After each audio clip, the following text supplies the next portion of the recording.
first time in this Burrow versus Mahomes era of NFL football, there's a very early season game between the two quarterbacks. Week 2, the Chiefs play the Bengals. Usually this is like a week 17 or a postseason game. Never has it been this early in the season, and it hasn't even really been close. So I was curious to see how this game would play out.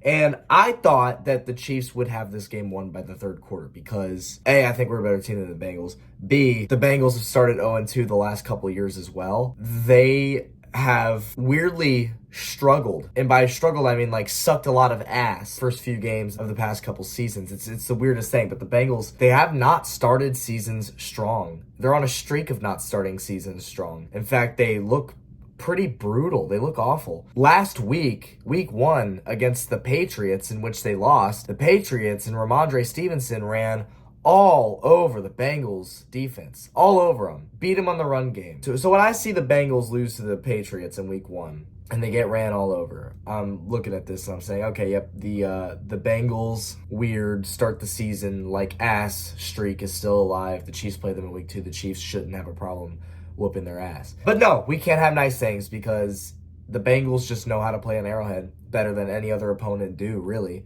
And the Chiefs struggle against the Bengals for some odd reason. If there was a game to not struggle against the Bengals, this would be the game to do that. But no, it wasn't. The Bengals would start off with the ball for the first drive of the game, and they would get a field goal. So they're up 3-0 early. Chiefs' first drive of the game, they have it for 8 minutes and 30 seconds. I mean, this is a long drive. 16 plays, 69 yards. And just like last week, they squander yet another opportunity to put points on the board. This is just so frustrating for me and Chiefs fans alike because we know what this team is. We know this team is capable of scoring a lot of points. We know this team has the talent to score and find the back of the end zone. So here's the deal. They have a 1st and 10 at the 12. Okay, they have a 6-yard play. 2nd and 4 at the Cincinnati 6. So you're 6 yards away. You have 2nd down and 6 yards to go for a touchdown. 4 yards to the first down, right? That's opportunity 1. They don't get it. Incomplete pass. They have a 3rd and 4 now. They give it off to Pacheco. 3 yards. 4th and 1 at the Cincinnati 3. Then they have Carson Steele, rookie running back, running up the middle. He gets it. So, okay, now we're talking. Now we're in business. Chiefs will surely get a touchdown here. It's 1st and goal at the 2-yard line. Nope. Pacheco gets stuffed for no gain. 2nd and goal at the 2-yard line. Stuffed again for no gain. 3rd and goal at the 2-yard line. A little dump-off pass to Pacheco, who gets a yard. 4th and goal at the 1-yard line. I wanted them to go for it. They didn't do it. They settled for the field goal. I mean, come on, guys. This is not a position that the Kansas City Chiefs should be putting themselves into. Just say this is a good example of them beating themselves. You have 6 plays within the 6-yard line.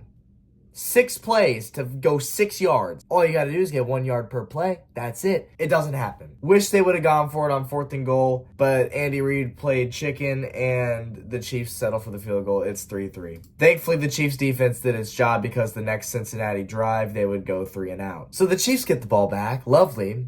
Great opportunity to get some more points. And wouldn't you know it, Mahomes throws a horrendous interception. I said last week his pick against the Ravens was probably one of the worst I've ever seen in his career. I think this interception is even worse than last week's. Don't know what Patrick was looking at. Don't know what he was doing. But, yeah, man, as much as I love you, I cannot defend you at all on that throw because it's hard to watch that throw, especially from a guy like Mahomes. So that's the first play. There you go. Another opportunity wasted. And the Bengals, they would capitalize on that interception because they would go down. They would go down 31 yards and they would get the touchdown. 3rd and goal at the 4-yard line. It's a short pass for the touchdown. And Cincinnati is now up 10-3. Not good. All right, Chiefs, your turn. Let's get the ball back. Let's not be idiots this drive. And thankfully, they look like the offense that they should look like because on 6 plays, they end up getting a 1st and 10 all the way back at the 44-yard line, in which Rashee Rice cooks cornerback Taylor Britt for the Bengals, creates a gap of separation, and Mahomes finds the perfect pass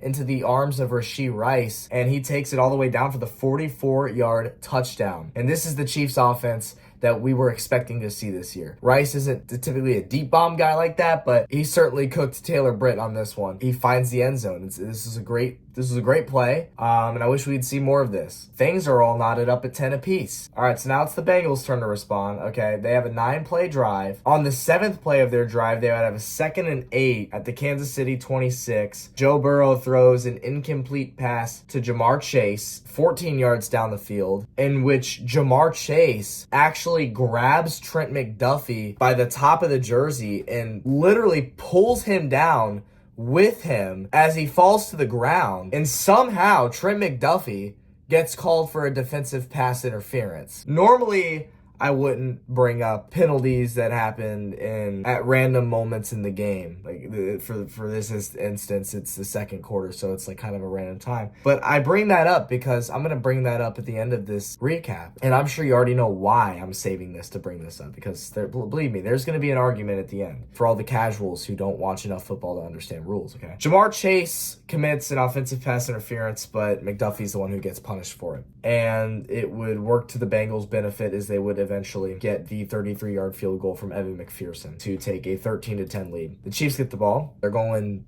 drive for drive at this point. Chiefs have a chance to either tie or take the lead again, and on the 4th play of this new drive, rookie running back Carson Steele up the middle fumbles it.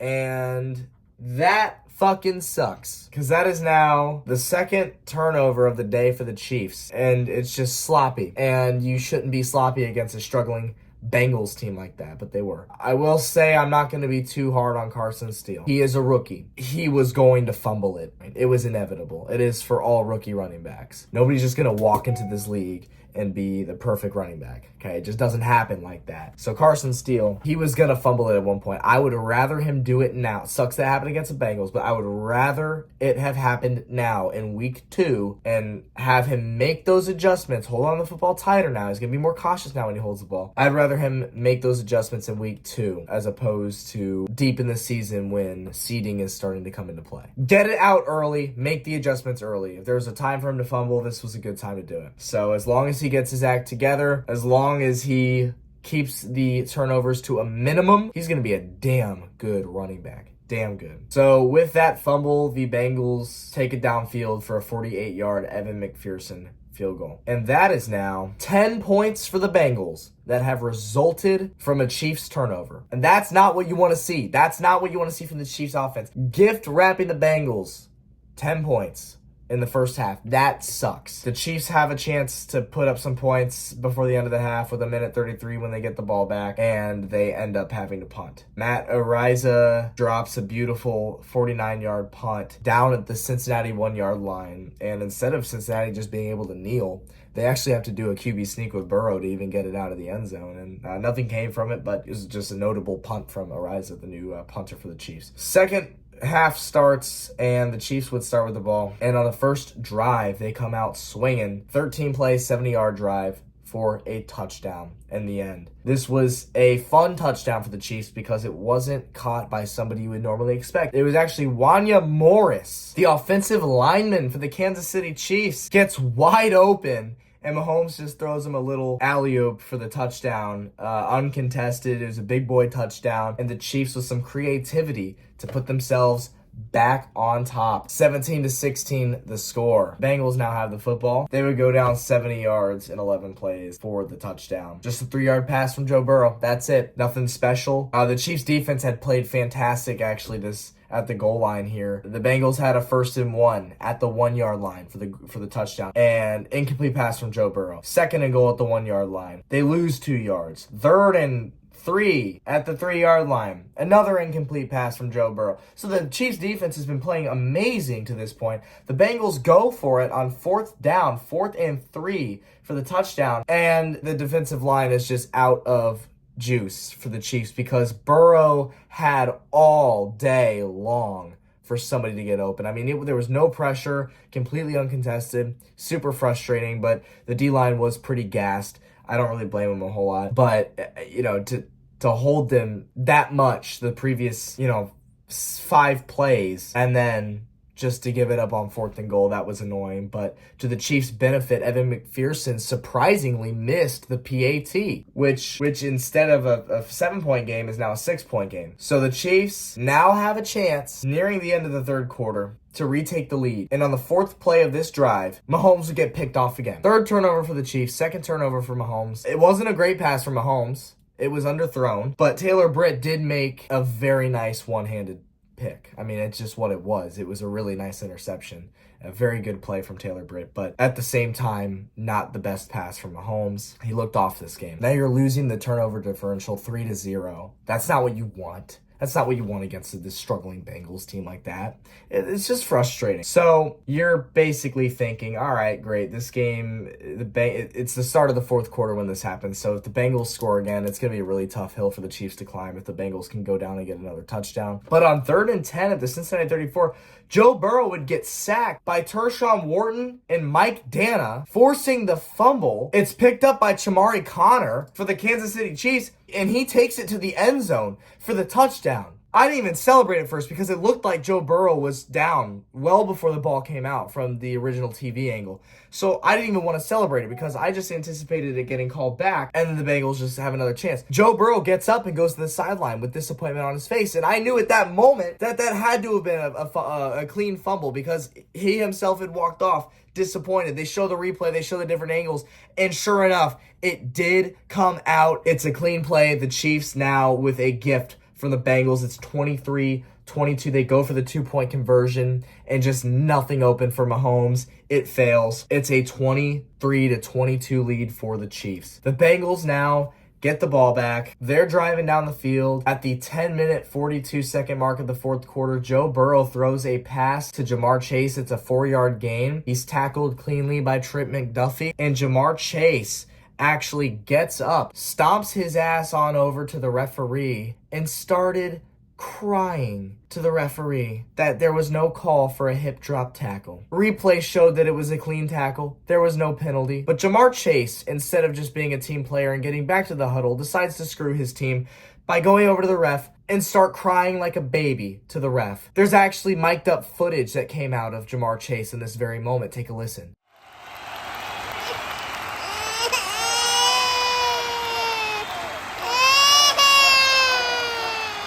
So he talks to the ref in a rude manner. The ref lets it go and gives him the opportunity to walk away. Okay, yeah, you've said what you said. I've acknowledged you. I've said words back. We're good. Play on. And instead of just being a big boy and going back to the huddle, he continues to bitch at the ref. He continues to cry like a child. He hurts his team because the ref has enough of it. The ref gave him a chance to walk away. The ref acknowledged Jamar Chase's concern and said, okay, I'll keep a better eye out next time, pal. And he decided that he had to keep running his mouth like the diva he is. And he gets marked up for a penalty because of it. And unsportsmanlike conduct, rightfully so. Moral of the story, if something doesn't go your way, don't cry to stripes about it. Go back to the huddle and focus on the next play. Fucking baby. This was a 15-yard penalty. So it's now 3rd and 22 for the Bengals. Gesicki gets the carry for 10 yards. Not a first down, so the Bengals settle for the 53-yard McPherson field goal. Glad he could hit that one. It's 25-23. All right, the Chiefs get the ball back. There's 9 minutes, 28 seconds left. And with 3rd and 10 at the Kansas City 30, Mahomes throws a 41-yard pass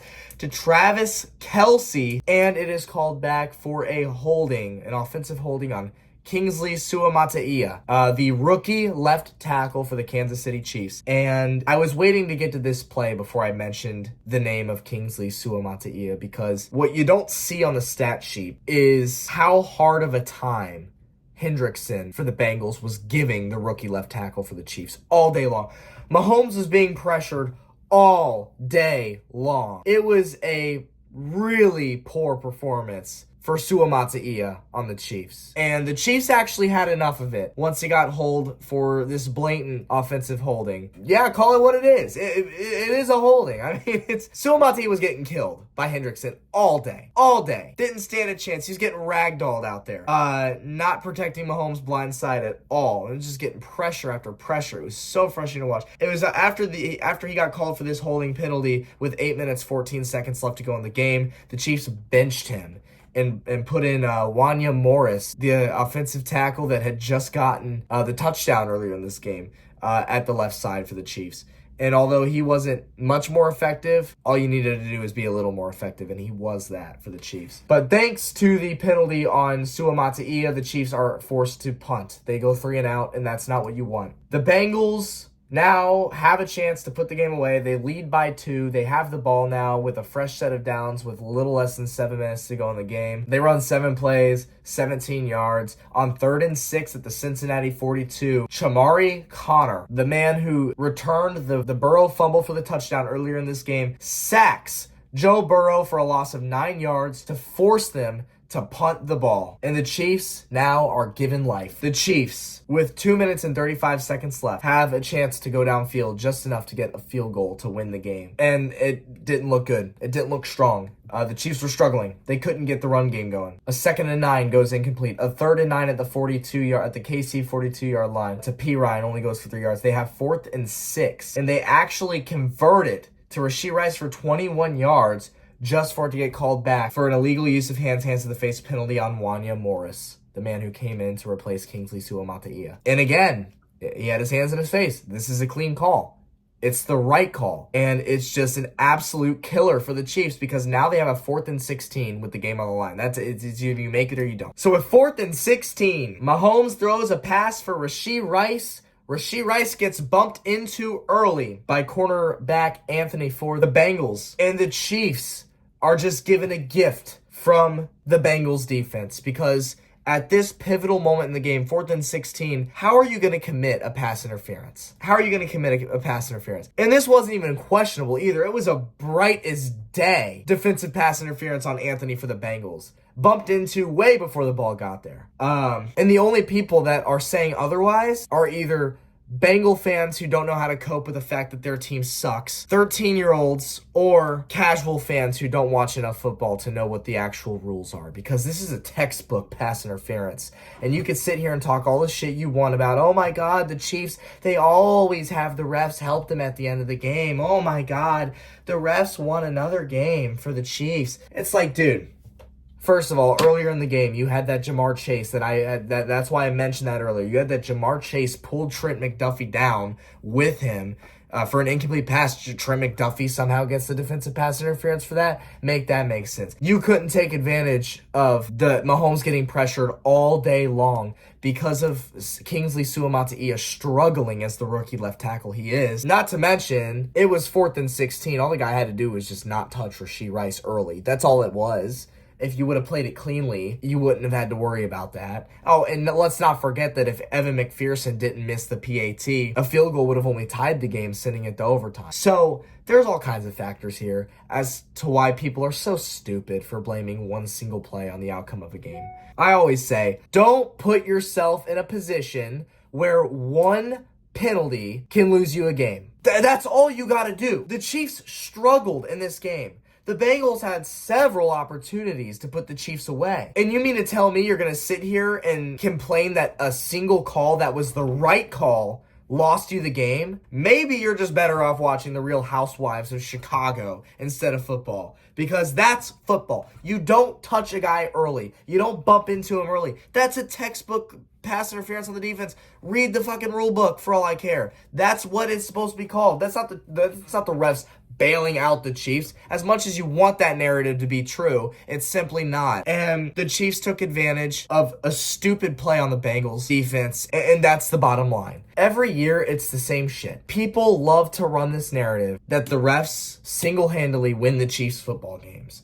They single-handedly are the reason that the Chiefs win Super Bowls and they always win these close games. Oh, well, it's the timing of the calls that they get. Okay, maybe don't commit a pass interference on the last drive of the fucking game. You ever think about that? People are so stupid. And if you're one of those people that genuinely thinks that the refs are the reason the Chiefs won this game this weekend, you're just as stupid as the rest of the people. You're just as stupid as the people who only watch football 2 times a year. You're just as stupid as the 13-year-old troll accounts on Twitter. You're just as stupid as Greg Olsen. That's That's all I gotta say. You're dumb. And you don't know football, you're a casual, pick up a rule book if you care that badly. Or just better yet, if you really think that the Chiefs get lucky and the Chiefs only win games because of referees, then why do you even watch football? Seriously.